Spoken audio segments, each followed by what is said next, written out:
Hello friends, once again welcome to your favourite show box office report. मैं हूं आपकी host और दोस्त नमिता सुचदेव। दोस्तों, आज है फिल्मी फ्राइडे। एक बार फिर मैं हाजिर हो गई हूं आपके लिए इस हफ्ते की रिलीज हुई फिल्मों का लेखा जोखा लेकर। और हर बार की तरह इस बार भी मेरे साथ है famous radio RJ and film critic Stuti. Welcome to the show. Thanks Namita.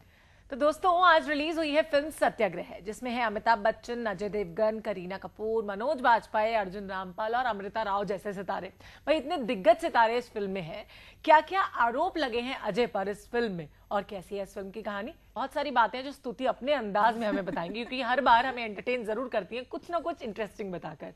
तो स्तुति, कमिंग बैक टू यू, मैं जानना चाहूंगी, जितना इमोशनल प्रोमो था और जितना इमोशनल दिखाया गया था कि हो सकती है स्टोरी, क्या उतना ही फूट फूट के आपके इमोशंस बाहर निकले?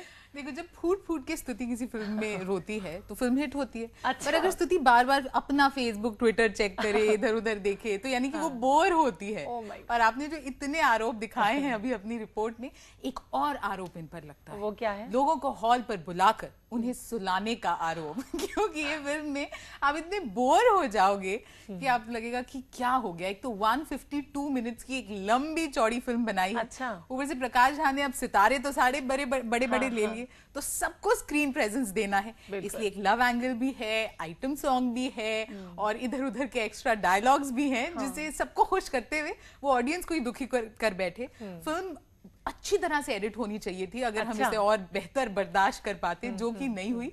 प्लस काफी हद तक रियल लाइफ में जो हुआ है उससे तो इंस्पायर्ड है ही। एक इसी तरह का मूवमेंट, अन्ना का मूवमेंट हम भी देख चुके हैं, तो काफी अलग था। ये नहीं कि कंप्लीटली उसे कॉपी किया है, पर क्योंकि खिचड़ी बना दी है इस पूरे मूवमेंट की, तो जहां पर ऐसा रेवोल्यूशन आपको जगा दे, वहां पे आप फिल्म देखकर तो सो जाएं। अच्छा, अगर एक एक करके किरदारों की पहले बात करेंगे, उसके बाद प्रकाश झा के डायरेक्शन की हम बात करेंगे। इतने दिग्गज सितारों से फिल्म भरी है। सबसे पहले सबसे मैच्योर, सबसे एक्सपीरियंस और सबसे मैं कहूंगी धांसू वाले जो एक्टर हैं वो हैं अमिताभ बच्चन जी। तो अमिताभ बच्चन ने अपने एक इंटरव्यू के दौरान भी कहा था कि ये फिल्म अन्ना पे बेस्ड नहीं है, केजरीवाल पर किसी भी तरह से बेस्ड नहीं है, लेकिन कहीं ना कहीं वो एंगल नजर आया मूवी के अंदर। कुछ इंसिडेंट्स तो ऑफ कोर्स हैं, जैसे कि रामलीला मैदान में होने वाला जो प्रोटेस्ट था, या जिस तरह से करप्ट गवर्नमेंट के खिलाफ आवाज उठानी, पर बिल्कुल वैसे उन्होंने सही कहा कि completely it's not a copy. उनका कैरेक्टर दो लगता है इंस्पायर्ड है अन्ना के किरदार से, और अपने एबल शोल्डर्स पे ये पूरी फिल्म उन्होंने संभाली है। अगर ये कहें तो बिल्कुल गलत नहीं होगा, बिकॉज ऑब्वियसली अमिताभ बच्चन और उनकी एक्टिंग बहुत ही अच्छी है, बट स्क्रिप्ट इतनी ढीली थी और पूरी फिल्म इतनी फैल गई पोस्ट इंटरवल कि अमिताभ बच्चन भी बेचारे कभी ना कभी तो सो ही गए होंगे। Oh my God. लेकिन अपनी एक्टिंग के साथ मुझे लगता है हर बार की तरह उन्होंने जस्टिस किया, और लोगों को इंप्रेस करने में वो बिल्कुल पीछे नहीं हटेंगे। इसके अलावा अगर और सितारों की बात की जाए, coming next to Ajay Devgan, जो कि पहले सिंघम जैसी बड़ी हिट दे चुके हैं, उसके बाद भी हिट मूवीज का दौर उनका चलता रहता है, तो एक स्टारडम उन्होंने क्रिएट कर लिया अपने लिए। तो अजय देवगन ने किस तरह का किरदार प्ले किया है, और उनका किरदार पूरी तरह से वो जस्टिफाई कर पाए या नहीं? अजय देवगन ने भी अच्छा काम किया है, पर अगर बेस्ट परफॉर्मेंस की बात करें तो अमिताभ बच्चन के बाद अगर किसी का नाम आता है तो वो मनोज बाजपेयी हैं।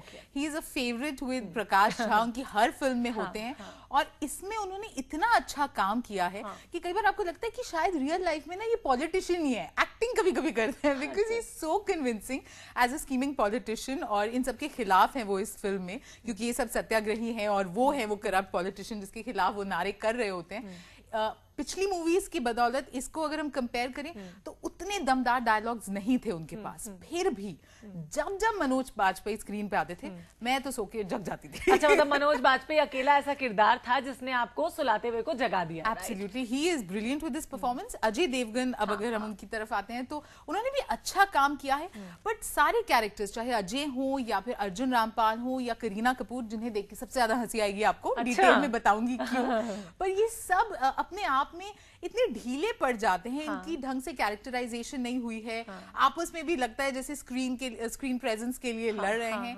Ajay Devgan is obviously a good performer, पर क्योंकि उनका कैरेक्टर ही समझ नहीं आ रहा कि एक बिलियनर हैं जो सब कुछ छोड़ छाड़ के इस मूवमेंट का हिस्सा बनते हैं, तो समाव जो कहानी दिल को छू जानी चाहिए थी वो नहीं हो पाई। यानी अमिताभ बच्चन और अजय देवगन की कोई गलती नहीं कही जाएगी, लेकिन गलती कही जाएगी स्क्रिप्ट की स्तुति के मुताबिक। अच्छा, अगर हम अजय देवगन और प्रकाश झा की बात करते हैं ऑन दी अदर हैंड, तो इन दोनों ने साथ मिलकर काफी सारी हिट मूवीज दी हैं। सबसे पहले तो गंगा जल दी है, उसके बाद राजनीति जो अभी कुछ टाइम पहले बनाई थी प्रकाश झा ने, तो एक लकी मैस्कट की तरह दोनों एक दूसरे के लिए साबित हुए हमेशा। एंड मनोज बाजपेयी, मनोज बाजपेयी भी हैं और अर्जुन रामपाल भी। इस फिल्म में भी उनकी जो ग्रेनी वॉइस है, उनका जो पूरा फिजिक है, वो देखने में बाय द वे गर्ल्स बहुत अच्छे लग रहे हैं फिल्म में। बट लाइक आई सेड, सारे कैरेक्टर्स की ये प्रॉब्लम है कि उनकी कैरेक्टराइजेशन इतनी वीक है और फिल्म समझ नहीं आता क्या कहना चाहती हैं, क्योंकि वो इतनी सारी इश्यूज एक साथ ले आते हैं कि हम भी कंफ्यूज हो जाते हैं और वो कैरेक्टर्स भी most of the time screen पे बहुत ही ज्यादा कंफ्यूज लगते हैं। और सबसे हंसी करीना कपूर के कैरेक्टर को देखकर, उनके कैरेक्टर के बारे में जरूर बात करेंगे। मुझे लगता है थोड़ा सा सस्पेंस भी अपने व्यूअर्स के लिए क्रिएट करना चाहिए, क्योंकि for the very first time वो एक जर्नलिस्ट का कैरेक्टर प्ले कर रही है, एक रिपोर्टर का किरदार प्ले कर रही है। तो कैसी थी एक रिपोर्टर की जिंदगी, स्तुति के मुताबिक उनके लिए बताएंगे।